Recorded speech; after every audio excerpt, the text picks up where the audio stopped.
నమస్తే అండి తెలుగు ప్రజలకు. మనం ఈరోజు ఉస్మాన్ యూనివర్సిటీ ఆర్ట్స్ కాలేజ్ దగ్గరకు వచ్చినాం. మా ఒక ఇద్దరు యూత్ పిల్లగాళ్ళు ఉన్నారు. తర్వాత అదేవిధంగా మనం ఎప్పుడు ఇంటర్వ్యూ చేస్తాం కదా, తురుక నరసింహన్న కూడా మనకు అందుబాటులో ఉన్నాడు. వాళ్ళిద్దరిని ఒక్కొక్క నిమిషం అడిగి నరసింహన్నతో కూడా ఒక 10 నిమిషాలు ట్రెండింగ్ టాపిక్స్ మీద మనం మాట్లాడదాం. మహారాష్ట్రలో ఎలక్షన్స్ జరుగుతున్నాయి, తర్వాత ఇక్కడ లగచర్ల గొడవలు ఉన్నాయి, మూసి నిద్ర ఉంది, ఇంకా అన్ని విషయాల మీద మాట్లాడదాం. అన్న నమస్తే. ఇప్పుడు మనోడు ఏదో పని మీద వెళ్తాడు, తిరుమల్ మీకు పరిచయమేనా? అవును. తిరుమలని ఒక నిమిషం అడిగిన తర్వాత మీతో ఇంటర్వ్యూకి వస్తాను. తిరుమల మీరు చెప్పండి, తురుక నరసింహన్న మీకు తెలుసా? తెలుసు అండి. ఎప్పటి నుంచి తెలుసు? నాకు గత 10 ఏళ్ల నుంచి తెలుసు. 10 ఏళ్ళ నుంచి ఏం తెలుసు అన్న గురించి? సార్, మా అలాంటి యూత్కి మోటివేట్, మాకు ఇన్స్పైర్ పర్సన్. అంటే ఏ విధంగా అంటే ఒక విద్యార్థులను ఒక విధమైన ఒక మోటివేషను, ఒక క్వాలిటీ గైడెన్స్. అంటే ఏ విధంగా వెళ్ళాలి, మన కెరియర్ ఏంటి, ఏ విధంగా పోరాడితే మన హక్కులు వస్తాయి, అంటే ఎడ్యుకేషన్ పరంగా కానీ కెరియర్ గైడెన్స్ కానీ మనం ఎలా ఉండాలి, ఏ అధికారుల దగ్గర మన హక్కుల గురించి ఎలా మాట్లాడాలి, రైట్ టు యాక్ట్ గురించి బాగా చెప్పేవాడు అనమాట కెరియర్ గైడెన్స్లో. మనము ఇప్పుడు కొన్ని ఎడ్యుకేషన్ పరంగా లైక్ ఫైనాన్షియల్ పరంగా మనం ఎలా ఉండాలి, చదువుకుంటూనే ట్యూషన్స్ అలాంటివి చెప్పుకుంటూ చాలా మంది వాళ్ళకి హెల్ప్ చేసేవాడు. అంటే వాళ్ళు వెళ్ళే పాత్ని డిసైడ్ చేశాడు అనమాట. నాది ప్రాపర్ ఖమ్మం జిల్లా కావపల్లి మండలం ఇల్లెందు కాన్స్టిట్యున్సీ. మరి అన్న సూర్యాపేట మీకు ఎట్లా పరిచయం? సూర్యాపేట అంటే మాకు మా మామయ్య గారి ద్వారా పరిచయం అనమాట. మేము ఇంత ముందు ఆర్ఎస్ఎస్లో అంకులు ఉండేవాళ్ళు, నేను కూడా ఆర్ఎస్ఎస్లో చేసిన, ఆ విధంగా పరిచయమే మాకు మా మామయ్య ద్వారా వాళ్ళ దగ్గర అనమాట. అలా నాకు. ఇప్పుడు మీరు ప్రజెంట్ ఏం చేస్తున్నారు? నేను ఒక ప్రైవేట్ ఆర్గనైజేషన్లో వర్క్ చేస్తున్నాను. అది బ్లడ్కి సంబంధించి అన్నారు. నేను ఒక ట్రస్ట్ రన్ చేస్తాను. అంటే నేను ఎవరైతే నా ట్రస్ట్ యొక్క మోటో ఏంటంటే విద్య, ఆరోగ్యము, ఎవరైతే హెల్ప్ ఉంటుందో వాళ్ళకి చేయటం నా 3 బైలాస్ అనమాట. నా బైలాస్ అంటే ఆల్రెడీ నేను కొత్తగూడెం భద్రాద్రి జిల్లాలో అన్ని డిస్ట్రిక్ట్లకి లైబ్రరీస్కి కంప్యూటర్స్ పెట్టించాను. కొన్ని కస్తూర్బా ఎట్లా పెట్టిస్తారు? నేనే వెళ్ళి సిస్టమ్స్ ఇచ్చాను అనమాట. మెయిన్ ఖమ్మం జిల్లా. మీరు కొనిచ్చారా? నేను ఇచ్చాను సంస్థ ద్వారా. నా సంస్థ ద్వారా అన్ని గవర్నమెంట్ స్కూల్కి, కస్తూర్బా స్కూల్స్కి ఇచ్చాను. మీ సంస్థ పేరు చెప్తలేరు? తిరుమల సేవా సమితి ట్రస్ట్. మన కోవిడ్లో మన స్వాతి లక్ర మేడంతో, సుమతి మేడంతో కలిసి పనిచేశాను.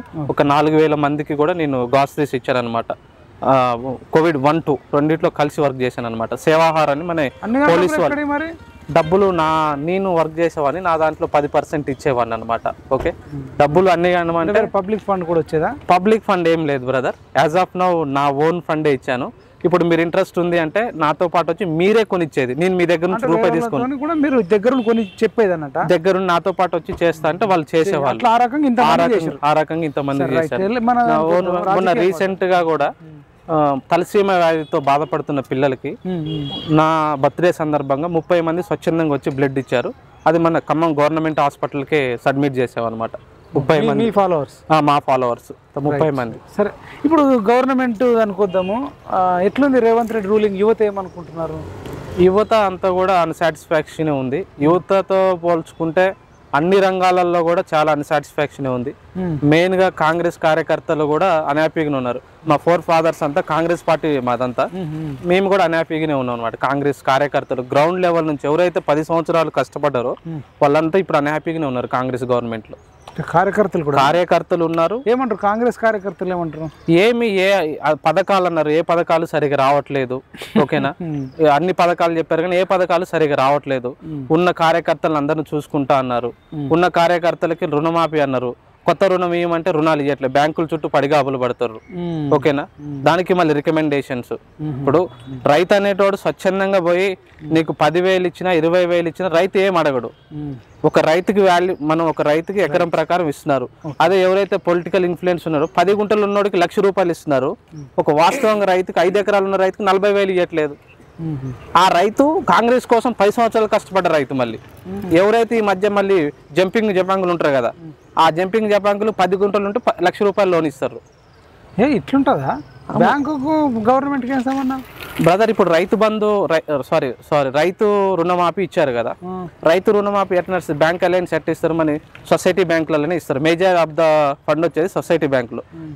SBI అంటే ఏదైనా ఎక్కడైనా బ్యాంక్ ఉంటుందో ఆ బ్యాంకులు ఇస్తారు. అది 5% ఇస్తారు. ఆ బ్యాంక్ వాళ్ళు కూడా మాకు అది లేదు ఇది లేదని చెప్పేసి తప్పుకుంటారు. మేజర్ 90% ఆఫ్ లోన్ వచ్చేది మన డిస్ట్రిక్ట్ బ్యాంక్, కోఆపరేటివ్ బ్యాంక్లో. ఈ కోఆపరేటివ్ బ్యాంక్ అంతా ఎవరు అలయన్స్లో నడుస్తుంది, డైరెక్టర్స్ అంతా పార్టీ అలయన్సే నడుస్తుంది కదా, అలా వెళ్తుంది అనమాట. మేమైతే అక్కడ మన నిజామాబాద్ సైడ్ SBIలో తెచ్చుకుంటాం. మరి భూమిని బట్టి ఇస్తారు లోను, ఎకరానికి ఇంత అని, 2 ఎకరాలు ఉంటే ఇంత అని, 3 ఎకరాలు ఇంత అని ఇస్తారు. సరే, ఓవరాల్గా అయితే అట్లుందంటారు గవర్నమెంట్ రూలింగ్. అవును బ్రదర్, రైట్ అన్న. నేను నరసింహన్నతో కూడా మాట్లాడతా. మరి ఇప్పుడు కేసీఆర్కి మళ్ళీ కావాలంటారా?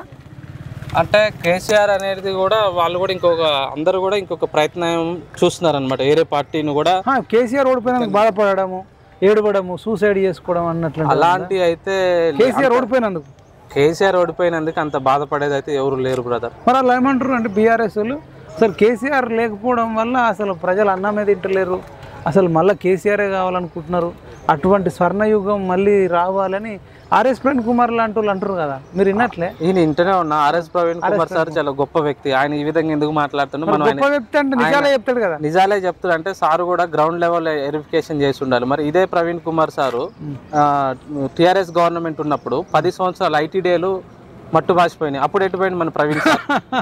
ఇప్పుడు నేను ఏజెన్సీలో ఉన్నా, వాళ్ళకి ఏజెన్సీలో ITDలు మీకు తెలిసే ఉంటుంది కదా. ఒక 10 సంవత్సరాలు ₹1 ఫండ్ కూడా ఇవ్వలేదు. మీరు ఏ ఏజెన్సీకి వెళ్ళి తెలిసిన అక్కడ ఉండేది వాళ్ళు ఎవరు? వాళ్ళు చిన్న ట్రైకార్ లోను ఏదో తీసుకోవడానికి వాళ్ళకి ఇవ్వకుండా వాళ్ళ డెవలప్మెంట్ లేదు. మరి అప్పుడు మాట్లాడలేదు కదా మన Praveen sir. Right, okay right, thank you. ఇదండి. అంటే జనరల్గా అన్నతోనే డైరెక్ట్ ఇంటర్వ్యూ చేయడం కంటే ఇట్లా కనబడరు కదా, వీళ్ళు ఒక్కొక్కరి దగ్గర ఒక్కొక్క నాలెడ్జ్ ఉంది చూసారు కదా. తిరుమలలో మాట్లాడేటి విషయాలు చాలా మందికి తెలియదు. గ్రౌండ్ రిపోర్ట్ ఆయన ఇచ్చిండు. నువ్వు ఒక నిమిషం ఏమైనా చెప్తావా? చెప్పు, నీ పేరు చెప్పు. రవిచందర్. డైరెక్ట్ మాట్లాడా. రవిచందర్, ఎట్లుంది గవర్నమెంట్ రూలింగ్, ఎట్లుంది కాంగ్రెస్ గవర్నమెంట్ రూలింగ్ ఎలా ఉంది అంటే ఓకే గవర్నమెంట్ రూలింగ్ ఎలా ఉంది అంటే ప్రజెంట్ ఎలక్షన్ల ముందు ఏంటంటే అది ఇస్తాము ఇది ఇస్తాము అనేసి మాకు ఒక న్యాయం జరుగుతుంది అన్న ఆలోచన కొద్దీ మేము వేసినాము, మేము నమ్మి చేస్తే ఇంత మోసం జరుగుతుంది, ఇంత దుర్మానం జరుగుతుంది అని అసలు మేము అనుకోలేదు. అనుకోని విధానంగా దుర్మానం జరిగింది. మేము ఎందుకు వేసినాము మేము అనేసి ఇప్పుడు అనుకోవడం కాదు, చాలా విధంగా చాలా రకాల బాధపడుతున్నారు. ఒక హామీ ఇచ్చారు, ఏది ఫ్రీ బస్సు, ఆ లేడీస్ కూడా వాళ్ళు కూడా చాలా సఫర్ అయిపోతున్నారు. తీన్మార్మల్ మహారాష్ట్రకి వెళ్ళి మా దగ్గర ఫ్రీ ఉచిత బస్సు ఇస్తున్న మహిళలకు ఇక్కడ కాంగ్రెస్ కోటండి మీకు కూడా ఫ్రీ వస్తుందని చెప్తుండు. విన్నారా? అంటే చెప్తున్నాడు, మేము చెప్తున్నారు. మంచిదైతేనే కదా అక్కడ చెప్తుండు, మంచిదైతేనే కదా తీన్మార్మల్ అని చెప్తుండు. నాందేడ్లో చెప్తున్నాడు మంచిదే అనేసి చెప్తున్నాడు. సో యాక్చువల్లీ ఇక్కడ మీరు కూడా ఆల్రెడీ చూస్తున్నారు. ఏం చూస్తున్నారు? లేడీస్ అనేది ఆధార్ కార్డు పట్టుకొని బస్సులో ప్రయాణం చేస్తే ఎంత ఇబ్బంది పడుతున్నారు. ఎవరెవరు లేడీసే జుట్లు పట్టుకొని కొట్టుకుంటున్నారు. అది ఈ ఫ్రీ బస్సు ఉన్న కాడ నుంచే. ఇంతకుముందు అలాంటి సమస్యలు ఉన్నాయా? ఇంతకుముందు అలాంటివి ఉన్నాయా? ఎప్పుడు లేవు. ఇప్పుడే ఈ ఫ్రీ బస్ అని పెట్టడం వల్ల ఎవరికొవరు లేడీస్ ఇంతమంది ఆపినా కూడా ఆగలేని పొజిషన్లో ఈ విధంగా ఫైటింగ్ జరుగుతాయి. మళ్ళీ మాట్లాడతాను నీతో. నరసింహన్న పరిచయమే కదా? పరిచయం. మంచోడేనా? అన్న మంచోడే. కాంగ్రెస్ వ్యతిరేకంగా పనిచేస్తుంటాడా? అవునన్నా, మీరు ఎప్పుడు చూసినా మీరు మాట్లాడండి. ఇక ఇప్పుడు మీకు ఆల్రెడీ తెలిసిన వాళ్ళు ఉన్నట్టున్నారు. ఇప్పుడు చెప్పండి ఇక డైరెక్ట్. మీ వాడు తిరుమల చెప్తున్నట్టు, మనోడు చెప్తున్నట్టు, మరి వాళ్ళు చెప్పేది నిజమేనా? రూలింగ్ అంతంత మాత్రంగా ఉందా?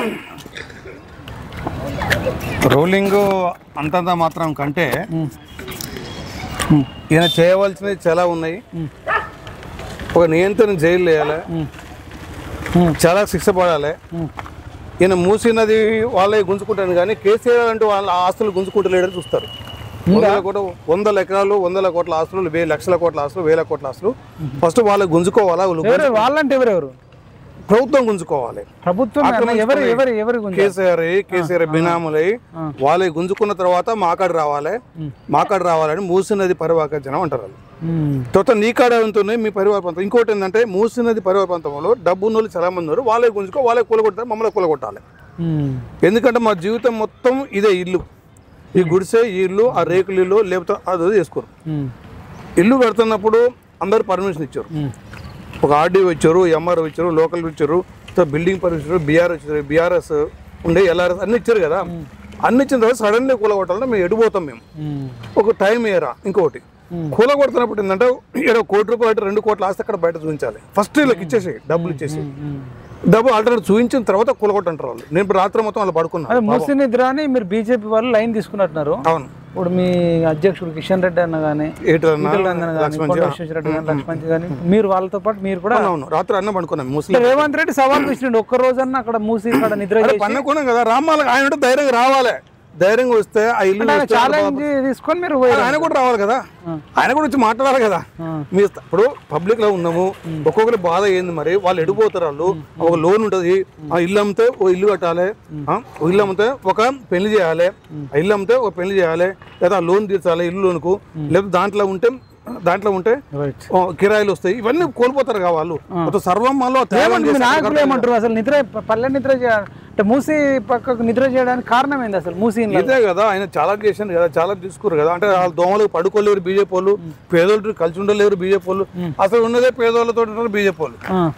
వీళ్ళతో దొరలుగా నిజానికి మరి ఎంత మీరు పడుకున్నారు కదా, స్మెల్ రావట్లేదా, దోమలు కుట్టట్లేదా? ఉండాలి కదా, కామన్ కదా. ఆ బీజేపీ సిద్ధాంతమే అంత్యోదయం సిద్ధాంతం, బీజేపీ సిద్ధాంతమే అట్టడుగు వర్గాల అభివృద్ధి చేయడం బీజేపీ సిద్ధాంతం, బీజేపీ సిద్ధాంతమే అంత్యోదయము. కరెక్టే అన్న, మీరు అంతా బాగానే ఉంది. కానీ రేవంత్ రెడ్డి ఏమంటున్నారంటే ఆ మూసీ కాడ ఉంటే అది స్మెల్ భరించలేరు, ఆ దోమలు కొడితే భరించలేరు, అట్లాంటి జీవితం మీరు గడపలేరు.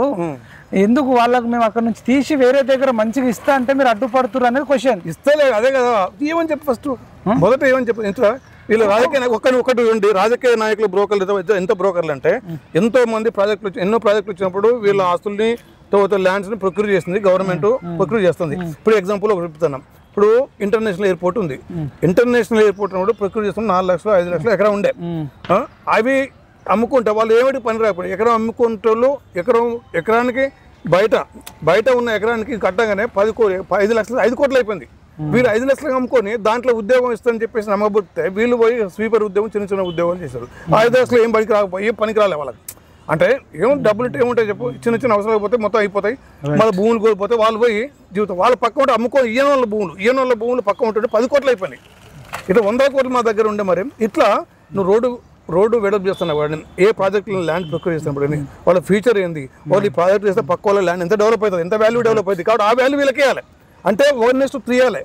1 కోటి రూపాయలు అంటే 3 కోట్లు ఇవ్వాలి. 3 కోట్లు ఇచ్చి బయట పంపినప్పుడు వాళ్ళకి న్యాయం జరుగుతుంది, న్యాయం జరగదు అది. కాబట్టి ఇట్లా ప్రొక్యూర్ చేసుకొని ఈ గవర్నమెంట్ ల్యాండ్ ప్రొక్యూర్ మీరు ఒకసారి ఆలోచించండి. ఎంతో మంది గవర్నమెంట్ ల్యాండ్స్ లీజ్ తీసుకోరు చాలా మంది డబ్బు ఉన్న వాళ్ళు అధికారం ఇచ్చి 99 సంవత్సరాలకు, అంటే సొంతంగా కదా, అంటే నామినల్ అంటే 99 సంవత్సరాలకు నువ్వు గవర్నమెంట్ 100 కోట్లు చేసే భూమిని నువ్వు లీజ్ తీసుకుంటావు.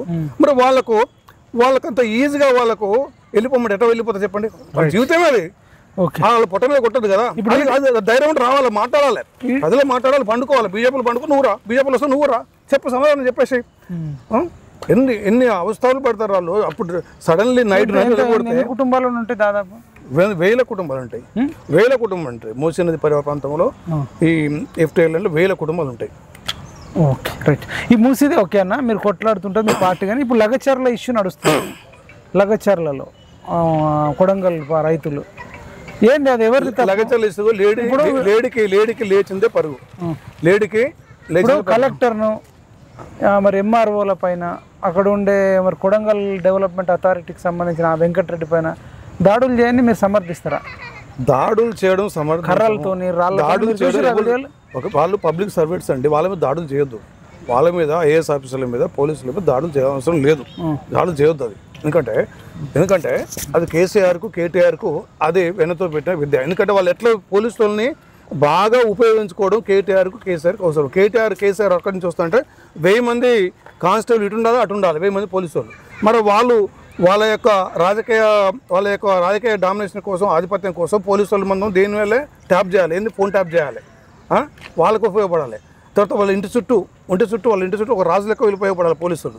తర్వాత కలెక్టర్తో కాలు ముక్కించుకోవడం, కలెక్టర్తో కాలు ముక్కించుకోవడం, మొత్తం వ్యవస్థని మొత్తం వాళ్ళ కుటుంబానికి వినియోగించుకోవడము. ఎటువంటి లగచర్ల ఇష్యూలో రైతుల వాళ్ళు ఎవరు మరి దాడులు చేయడానికి మీరు సమర్థిస్తారు? రైతులు కొంతమంది ఉంటారు, ఉండరని కాదు, దాన్ని ఇంకెక్కువ వాళ్ళు ఎక్కువ TRS ప్రొవోక్ చేయొచ్చు. అది దాడులు చేయమని బీజేపీ చెప్పదు. వాళ్ళు బీజేపీ దాడులు కలెక్టర్ మీద దాడులు చేయాలి, పోలీసు వాళ్ళ మీద దాడులు చేయాలని అనేది బీజేపీ ఎప్పుడు చెప్పదు, అది చేస్తుంది TRS చెప్తుంది. అది దాన్ని వినియోగించి అది కూడా కనిపిస్తాం బీజేపీ. ఇప్పుడు లేడీకి లేసిందే పరుగు అని చెప్పేసి ఈయన ల్యాండ్స్ గుంజుకోవడం, బయటకు వెళ్ళగొట్టడం ఈయన చేస్తాడు. ఆయన చేస్తుండే. ఇప్పుడు కుర్జీ ఉంటుంది, కుర్జీకి ముఖ్యమంత్రి కుర్జీకి ఆయన వాల్యూ ఇవ్వాలి. ఎవరు ఇవ్వాలి? రేవంత్ రెడ్డి వాల్యూ ఇవ్వాలి.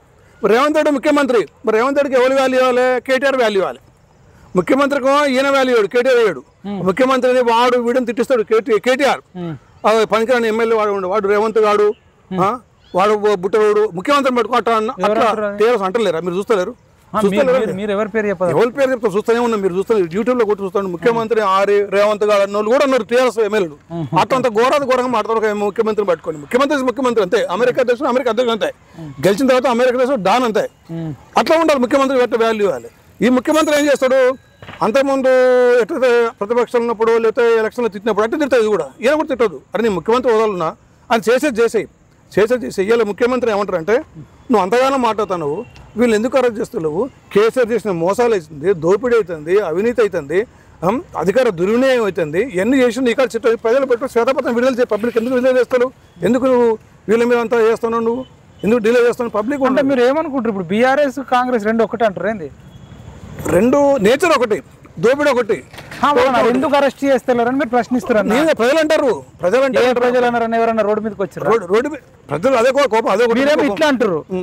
వాళ్ళు బీఆర్ఎస్ వాళ్ళు ఏమంటారు అంటే కేసీఆర్ పాలన బాగుంది, స్వర్ణయుగం అది అని ఆర్ఎస్ ప్రవీణ్ కుమార్ అంటుండంటే, ఆర్ఎస్ ప్రవీణ్ కుమార్ కేసీఆర్ రావాలి అంటే ఆర్ఎస్ చదువుకున్నాడు కదా, బహుజనుల గురించి మాట్లాడతాడు కదా, పేదల గురించి మాట్లాడదు కదా, విద్యను నిర్వీర్యం చేసిన దుర్మార్గుడు కేసీఆర్ కదా, పేదలని అన్యాయం రోడ్డు మీద పెట్టిన కేసీఆర్ కదా, అందరూ మందు దాపించి మొత్తం ప్రజల్ని రోడ్డు మీద వేసిన ఎంబీసీ కార్పొరేషన్ బీసీ కార్పొరేషన్ ఒక్క పైసా ఇవ్వకుండా వాళ్ళకు నిర్వీర్యం చేసిన బతుకులు నిర్వహించిన కేసీఆర్ కదా, ఎన్నో అప్పులు చేసి ప్రజల్ని మొత్తం దోపిడీ చేసినప్పుడు కేసీఆర్ కదా, ఎన్ని హామీలు ఎన్ని గుంటనక్క హామీలు ఇచ్చి నెరవేర్చబడిపోయినాడు ఈయన తెలవదా? అంటే ఈయన కూడా ఒక గడ్డికి ఎంగిలి కొడుకు ఆశపడి పోయిన ప్రవీణ్ కుమార్ ఐపీఎస్ మాజీ అయిపోయి ఇప్పుడు ఐపీఎస్ కంటే ఇంతకుముందు చెప్పిన ఐపీఎస్ కంటే ఐఏఎస్ తెలుగు చాలా మంది ఉన్నారు, చాలా మంది బయట ఉన్నారు. ఐపీఎస్ కానీ క్రీడడం కాదు. ఏనవా నేను మొన్న ఈయన చెప్పిండు ఎవరి జయప్రకాష్ నాయక్ గారు అయిపోయి రెండు క్వశ్చన్లు మంచిగా రాస్తే నువ్వు ఐఏఎస్ అవుతావు. ఐఏఎస్ చేసినంత ఏం కాదు.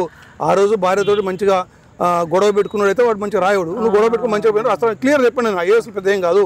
ఐఏఎస్లు నియంత్రణగా ప్రవర్తిస్తారు. ఆడికి పోయాక మొత్తం తల నెతికెక్కి ఈ రాజకీయ నాయకులకు మంత్రులకు దోపిడికి వీళ్ళు భాగస్వాములు అవుతారని చెప్పేసి మొన్న అమయ్ కుమార్ ఎవరు ఉండదు చూడలేను. అమయ్ కుమార్ ఎంతో మంది ఇంటరాక్ట్ అయిన నాయకులతోటి అహంకారం ఉంటుంది. అసలు పబ్లిక్ సర్వెంట్స్ కదా మనం. అట్లా రారు. ఎందుకు వచ్చిన కొంతమంది ఐఏఎస్ ఆఫీసర్ ఎందుకు వచ్చిన నేను కూడా అడిగేది ఐఏఎస్ ఆఫీసర్ కొంతమంది అక్కడ చెన్నై కదా మంచిగా ఎంజాయ్గా లైఫ్ చేయొచ్చండి, మంచిగా లీడ్ చేయొచ్చండి, ప్రశాంతంగా లీడ్ చేయొచ్చు. అట్లా ఐఏఎస్ కూర్చొని చెప్తాను సమాధానం. దానికోసం ఎంజాయ్ ఉండొచ్చాట, మంచిగా ప్రశాంతంగా బతుకోవచ్చాట, పవర్ ఎంజాయ్ చేయొచ్చాట, అంత సర్కిల్ ఏర్పడుతుందట, పొలిటికల్ సర్కిల్ ఏర్పడుతుందట. దీనికోసం ఐఏఎస్ చేస్తారండి. మేము చాలా మంది పబ్లిక్ సర్వీస్ చేయాలని తక్కువ మంది వస్తుంటారు. నిజం అట్లంటారు. రియల్ ఎస్టేట్ చేసుకోవచ్చు కదా. తర్వాత అదే కదా చాలా మంది దాంట్లో డబ్బులు రాగానే ఫోకల్ పాయింట్ రాగానే అబ్బా బయట ఆయన 100 కోట్లు సంపాదించి అట్లా ఆలోచిస్తారు చాలా మంది. ఇప్పుడు ఐపీఎస్ కూడా కోట్లు సంపాదించిన వాళ్ళారా? అట్లా కొంతమంది ఎందుకు లేరు? 100 కోట్లు ఉన్నారు. అది అందరం కాదు, కొద్ది మంది మంచిగా 20-25% మంచిగా ఉంటారు, డెడికేటెడ్ పనిచేస్తారు. వాళ్ళు దీనికోసం వస్తారు. ఒకవేళ రాజకీయ అటువంటి వీళ్ళు చెడగొడతారు. కేసీఆర్ చెడగొడతారు వీళ్ళు. ఇప్పుడు వాళ్ళకి ఏదో ప్రాబ్లమ్స్ ఉంటాయి, ట్రాన్స్ఫర్లు బిడ్డలకి ఏదో ఉంటుంది, ఎక్కడికో పోతావు నువ్వు ఆదిలాబాద్ పోతూ అక్కడ చేయాల్సిందే కదా. చేయాల్సిందే. శ్రీలక్ష్మి ఐఏఎస్ ఆఫీసర్ ఉంది, మీకు తెలుసు కదా. శ్రీలక్ష్మి ఆఫీసర్ కొన్ని రోజులు మంచిగా చేస్తున్నావా. నేను మైన్స్ హైదరాబాద్ చుట్టూ 12 మైనింగ్ జోన్లు ఉన్నాయి. యాచారం, ఆరుట్ల, దండుమాయలం మొత్తం ఈ మెటల్ క్వారీకి సంబంధించిన నేను పోతే మొత్తం 400 ఎకరాలు ఉన్నాయి. ఇంతమంది డివైడ్ చేస్తే ఎకరానికి ₹1,00,000 అంటే 4 కోట్లు ఇవ్వని చెప్పినాం. డైరెక్టర్ మూర్తి అని చెప్పేసి ఆయన పిఎస్ తోటి రైట్ చెప్తా వాళ్ళు సిగ్గత నేను ఓపెన్ చెప్తాను. అట్లా వసూలు చేసుకునే ఐఏఎస్ ఆఫీసర్లు చాలా మంది ఉన్నారు. ఓకే సరే. ఇప్పుడు మహారాష్ట్రలో ఎలక్షన్ జరుగుతున్నాయి అన్న.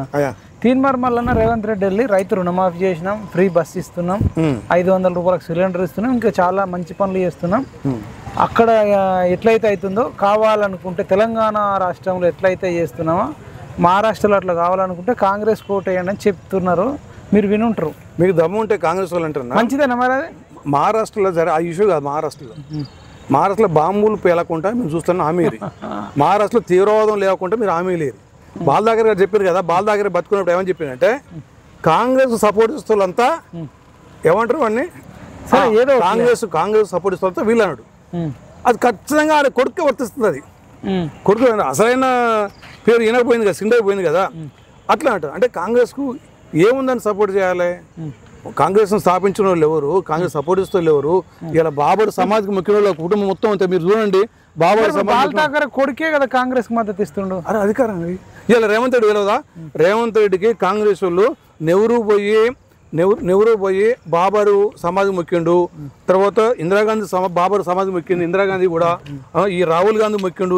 రాహుల్ గాంధీ వీళ్ళందరూ వరుస పెట్టి బాబర్ సమాధికి మొక్కారు. ఎందుకంటే బాబర్ ఏంది, అతను మూల పురుషుడు, ఎవరికి మొగులకు పురుషుడు. వీళ్ళ లాస్ట్ ఎవడు గాజుద్దీన్ గాజీ అంటే ఆయన కొత్తవాళ్ళు, ఆయన డీజీపీ. ఆయన ఆ డీజీపీ కొడుకే చూపించండి. ఈయన చరిత్ర మొత్తం చెప్తారు ఎవరు? రేవంత్ రెడ్డి గారు. రేవంత్ రెడ్డి మొత్తం మా రెడ్డి అనేది టైటిల్. అది విష్ణుకుండిని కాలంలో, అంతకుముందు రాష్ట్రకూటుని కాలంలో మేము పరిపాలించే ఒక టైటిల్. ఇది కమ్యూనిటీ కాదు అని చెప్పి విష్ణుకుండిని కాంచి, కాకతీయుల కాంచి, గోనగన్నారెడ్డి కాంచి ఆ రెడ్డి హిస్టరీ మొత్తం చెప్పండి కదా. రెడ్డి టైటిల్ అయినప్పుడు మరి వాళ్ళ కమ్యూనిటీ ఏంది? అదే కదా. మీరు తులసి రెడ్డి రఘువీరారెడ్డి రెడ్డా చెప్తాను. అది ఒక టైటిల్. అంటే ఒక గ్రామ అధికారి కానీ ఆ ఏరియా పరిపాలించే అధికారిని ఒక రెడ్డి అని పట్టువారు ఇచ్చారు. అట్లా వాళ్ళు మ్యారేజ్ చేసుకుని కమిటీకి ఏర్పడుతుంది అని రేవంత్ రెడ్డి చెప్పిండు. అంత హిస్టరీ చెప్పినాడు. మరి నెహ్రూ ఎక్కడైనా బాబరు సమాధికి ఎందుకు మొక్కుతాడు, రామజన్మకి ఎందుకు వ్యతిరేక చేస్తాడు, ఇదంతా తెలియదా? పక్కన వాళ్ళు వారసులు తెలిసి నాకు ఇందిరాగాంధీ అసలు ఈ కులజనానికి అంటాడు. అదే రేవంత్ రెడ్డి కానీ, అదే కాంగ్రెస్ లీడర్, అదే మళ్ళీ చెప్పరాదు. వాళ్ళు కులగణంలో ఏ కులం అని రాయాలి, వాళ్ళని ఏ కులం అని రాయాలి, ఎవరిని రాహుల్ గాంధీని ఏ మతం అని రాయాలి. తులసి రెడ్డి కలిసి ఏమంటాడు, బలిజ అంటాడు. రఘురెడ్డి అంటే మీ యాదవ్ చెప్తాడు. అది ఆయన చెప్పాలి, నన్ను అడుగుతారు ఎంత ఆయన టైటిల్. మీరు ఇంత చరిత్ర చెప్తారు కదా, బాబర్ గురించి చెప్తున్నారు, బాబర్ అడిగినా నెహ్రూ గురించి చెప్తారు, నెహ్రూని అడుగుతున్నారు. బాబర్ చరిత్ర వాళ్ళు చెప్పుకున్నట్టు, అది వాళ్ళు చెప్పుకున్నారు. ఇంత చరిత్ర మాట్లాడతారు. బాబరు వారసులు అని చెప్పుకుంటారు కాబట్టి అంటాను నేను. రెడ్డి అని టైటిల్ అని చెప్పుకుంటారు కాబట్టి టైటిల్ కులం కాదు. అరే రఘువీరారెడ్డి, తులసి రెడ్డి, ఎంతో మంది రెడ్డి అని పెట్టుకోడు. సరే, ఇప్పుడు రేవంత్ రెడ్డి కులం అంటున్నా నేను. మీరు రాహుల్ గాంధీ కులం అని అడిగారు కదా. అరే ఆయనకు కులం లేదా, మతం లేదా, జాతి లేదా, నీతి లేదా, ఆయనకు చెప్పవండి ఏ జాతి. అవును, నెహ్రూ ఉందా? నెహ్రూ ఉందిగా. నెహ్రూ పేరు మీద ఇంకో కుటుంబం ఉందా? ఇప్పుడు మీ ఇంటి పేరు మీద 100 కుటుంబం 1000 కుటుంబం ఉంటాయి. నెహ్రూ పేరు ఒక కులం పేరు, ఒక కుటుంబం పక్క కుటుంబం చెప్పండి. ఈయన జవహర్లాల్ నెహ్రూ అంటే ఆయన ఇంకో నెహ్రూ ఉండాలి, ఇంకో కుటుంబం. ఆయన పాలోళ్ళు గిలోళ్ళు చుట్టాలు పక్కన ఉండాలన్నా వద్దా? ఎవరు ఉండకుండా నెహ్రూ కుటుంబం ఇంకొకరికి ఎందుకు ఉంటుంది?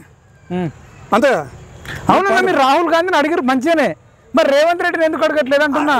రేవంత్ రెడ్డి కమ్యూనిటీ ఇప్పుడు కులగణన చేస్తున్నారు రేవంత్ రెడ్డిని కూడా. మరి రేవంత్ రెడ్డి ఏ కులం ఒకటి ఏర్పడదు కదా అన్నది టైటిల్ అని చెప్పేది వాళ్ళే అని మీరు అంటారు. మీరు టైటిల్ అని చెప్పేది వాళ్ళే. ఇప్పుడు ఏదైనా కానీ ఒకసారి పుట్టుకరావు, ఒక కులానికి ఒక కులం పుట్టుకొస్తా ఉంటాయి. అట్లా అది క్రమంలో మీరు కులంగా మారుతా. అది ఒక బిరుదు, అది కులం కాదని చెప్పిండు కదా. అవును, ఆ హిస్టరీ తెలిసిన ఆయన నేను అనేదంటే, ఆ హిస్టరీ తెలిసిన ఆయన హిస్టరీ ఎందుకు తెలుసు, ఆ లిస్ట్ తెలుసు కాబట్టి చెప్తారు. వాళ్ళు జాతి లేదు, నీతి లేదు, ఆ కులం లేదు, తలం లేదు, ఒక ఏరియా లేదు, నీతి. అలాంటి వాళ్ళకి ఏమని రాస్తాడు రాహుల్ గాంధీ, ఏమని రాయాలి దాంట్లో అడుగుతున్నాం మేము. పూర్వీకులు మీకు తెలిసిన కడకాలు గూగుల్లో కొట్టరా చెప్తారు. మీరు చెప్పండి, కొట్టినారు కదా. ఆయన పూర్వీకులు ఆఫ్ఘనిస్తాను, ఇరాన్ నుంచి వచ్చిన వాళ్ళు. అంటే ముస్లిమ్సా? అరే పక్కాలు ఆఫ్ఘన్లు, పర్షియన్, టర్కీలు. ఎవరు మొగుళ్ళు ఎవరు? ముస్లిం. ఇప్పుడు నువ్వు చూడ గూగుల్లో కొట్టారు మీరు ఎవరైనా కానీ, ఈ యొక్క మీడియా ప్రకారం చెప్తాను, మీరు గూగుల్లో కొట్టేసి బాబరు సమాధికి నెహ్రూ ఫ్యామిలీ ఎంతమంది విజిట్ చేసి రేపండి. బాబరు సమాధికి రెగ్యులర్ అందరూ విజిట్ చేసి వస్తారు. ఎందుకు? వాళ్ళ మూల పురుషుడు కాబట్టి. ఇంకోటి నెహ్రూ యొక్క తాత చూడండి, అక్కడ ఎక్కడైనా మీరు ఇక్కడ గూగుల్లో కొట్టండి, కొత్వాల్. దేని కొత్వాల్? డీజీపీ, ఢిల్లీ డీజీపీ ఎవరుంటారండి? ఢిల్లీ డీజీపీ. ఇప్పుడు నువ్వు పరిపాలించే మొగుళ్ళ కాలంలో డీజీపీ వాళ్ళు హిందూ ఉంటాడా, బౌద్ధు ఉంటాడా, సిక్కు ఉంటాడా? అంతే ఉంటారు కదా. కానీ సిక్కు గురు గోవింద్ సింగ్ పేరు చెప్పండి, వాళ్ళ తాత పేరు ఏం పేరు? అరే గాజుద్దీన్ గాజీ కొట్టండి. గాజుద్దీన్ గాజీ మొత్తం మార్చుకుండ్రు. సంపత్ అంటే 1857 తిరుగుబాటులో ఈ ఢిల్లీ సింహాసనాన్ని బ్రిటిష్ వారు ఆక్రమించుకున్నారు. ఫస్ట్ ఓడిపోయారు, తర్వాత ఆక్రమించుకున్నప్పుడు చంపుతారు మొగుల్ని. చంపుతా అంటే రంగూన్ జైల్లో ఇష్యూని బౌద్ధర్ షా 2ని. బౌద్ధర్ షా మీరు గూగుల్ హిస్టరీ చదవండి. చివరి మొగుల్ చక్రవర్తి బౌద్ధర్ షా రంగుల జైలు ఇచ్చారు. ఇక వీళ్ళని పోలీసు వాళ్ళని చంపుకోపోతాను. ఈయన డీజీపీ మార్చుకొని, గంగాధర్ మార్చుకొని అక్కడ పోయి శేఖర్ దుల్తో దోస్తని చేసి వాళ్ళతో ఉండి మొత్తం పేరు మొత్తం మార్చుకొని నెహ్రూ కూడా ఒకటే ఎందుకు కూడా చెప్పాలి మరి. Okay right. లాస్ట్ ఫైనల్ గా ఇప్పుడు తీన్మార్ మల్లన్న వెళ్ళి కాంగ్రెస్ కోటేయండి, రైతు రుణమాఫీ అయింది, బస్సు ఫ్రీ ఇస్తున్నారు, సిలిండర్ ఫ్రీ ఇస్తున్నారు 500కు ఎంతకో అని చెప్తున్నాడు. ఒకప్పుడు మరి మీరు తీర్మానం సపోర్ట్ చేసిన వాళ్ళు కదా ఇండైరెక్ట్గా. అందరు సపోర్ట్ తీసుకోండి ఆయన. మరి మీరు బాబడు సస్తోడు బతికిండు. అప్పుడు మీరు కూడా కొట్లాడారు కదా ఆయన నిడిపియాల జైలు ఉన్నప్పుడు.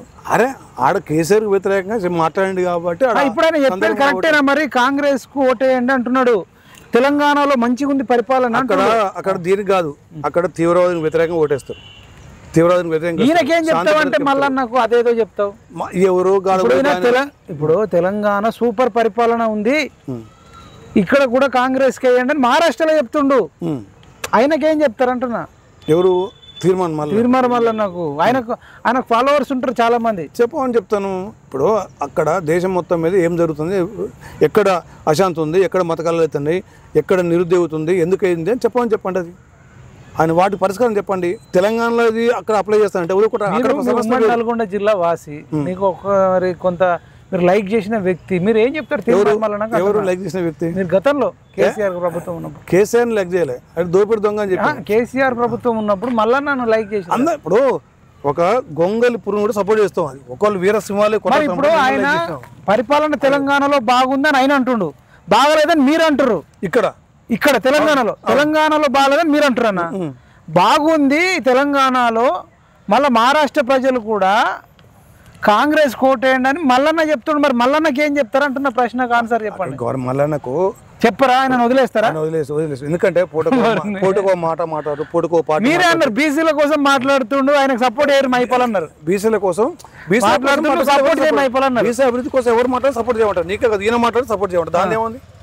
బీసీల కోసం మాట్లాడుతున్నప్పుడు ఆయన బీసీల గురించి మాట్లాడుతున్నావు, నేను ఓకే అంట. బీసీల గురించి మాట్లాడుతున్నాడు, ఓకే అంట. బీసీల గురించి బడ్జెట్ కేటాయించమని చెప్పి ఆయన బీసీల గురించి మాట్లాడుతాను. బీసీల గురించి మరి బీసీ కార్పొరేషన్ ఉందా? ఎంబీసీ కార్పొరేషన్ ఆయన దమ్ముంటే ఎంబీసీ కార్పొరేషన్ 1000 కోట్లు కేటాయించమని చెప్పు, ఓ బీసీ కార్పొరేషన్ కేటాయించని చెప్పు. లేకపోతే అదే మళ్ళీ ఇది అభివృద్ధి అంటే ఇది అభివృద్ధి అంటే ఎక్కడంటే కింది ప్రజలు బీసీ ప్రజలు 50% జనాభా ఉన్న బీసీ ప్రజలు అభివృద్ధి దేశ అభివృద్ధి. అదే అడుగుతాను నేను మళ్ళీ. ఇక్కడ బీసీ కార్పొరేషన్ డబ్బులు ఇవ్వాలన్నా, లేకపోతే నాయి బ్రాహ్మణ ఫెడరేషన్ ఉంటుంది, వడ్డెర ఫెడరేషన్ ఉంటుంది, పూసల ఫెడరేషన్, వాళ్ళకైనా డబ్బులు ఇస్తుందా, వాళ్ళ వృత్తిని అభివృద్ధి చెందుతుందా, వాళ్ళకైనా లోన్లు ఇస్తుందా? సెంట్రల్ ప్రభుత్వం కేంద్ర ప్రభుత్వం ఎంత కేటాయించింది వీళ్ళ కోసం ఎంత కేటాయించి నువ్వు ఎంత కేటాయిస్తాను? నీ షేర్ అంతా నువ్వు అడుగుతున్నావు. జిఎస్టీలో మా షేర్ అంతా అంటారు. కేంద్ర ప్రభుత్వము విశ్వకర్మ యోజన, తర్వాత పిఎంఈజీపీ, వాటికి ఎంత కేటాయిస్తాం? మేము ఎంత కేటాయిస్తాం? తెలంగాణలో వచ్చి మళ్ళీ ఏమంటుండు, ఈడబ్ల్యూఎస్ వల్ల బీసీలకు అన్యాయం జరుగుతుంది, ఈడబ్ల్యూఎస్ 10% రిజర్వేషన్ కాంగ్రెస్ పార్టీ రాష్ట్రంలో ఇస్తుందని ఆయన అంటుండు. మన వల్లే అవును దీన్ని రీషేపిచ్చేదాకా కొట్లాడుతూ అంటుండు. అంటే అన్యాయం చేస్తుండ్రు రేవంత్ రెడ్డి కాంగ్రెస్ ప్రభుత్వము. ఈడబ్ల్యూఎస్ కింద వాళ్ళకు ఆయన ప్రకారం 5-6% ఉన్న వాళ్లకు, లేదంటే 1% వాళ్ళలో పేదరికం ఉంది, వాళ్ళకి 10% ఇస్తున్నాడు. దీన్ని నేను అని ఇక్కడ కొట్లాడుతుంటుండే. ఇది మరి అన్యాయం చేస్తుంది. అయితే ఈ తెలంగాణ రాష్ట్రంలో ఆయన చెప్పిన దాని ప్రకారం కాంగ్రెస్ ఎంత హిపోక్రసీ ఉంటుందంటే, రేవంత్ రెడ్డి గారు చూడు, సోనియా గాంధీ నేను అడిగేది ఒక వ్యక్తి ఈయన దేంట్లో ఉండు అడిగిన వ్యక్తి రేవంత్ రెడ్డి సోనియా గాంధీ అంటే నేను ఏం చెప్పాలి? కాంగ్రెస్ వాళ్ళు ఈయన కూడా కాంగ్రెస్ ఉండే కదా, ఈయన గురించి చెప్పన్నా. బీజేపీలో కూడా బీజేపీలో ఉండే మీరు నరేంద్ర మోడీ చెప్తాను. ఇప్పుడు ఆయన ఏ పార్టీలో ఉండు? కాంగ్రెస్ పార్టీలో ఉన్నాడు. కాంగ్రెస్ పార్టీలో ఎవరి పార్టీ అది? ఒక కుల పార్టీ ఉన్నది. ఇప్పుడు ఎప్పటికైనా కుల పార్టీ ఉంది, అంతేగా. నువ్వు దాంట్లో ఉండి బీసీల గురించి మాట్లాడుతుంటే నువ్వు న్యాయం జరుగుతుంది వాళ్ళకు? వాళ్ళు చేసే పనే అది.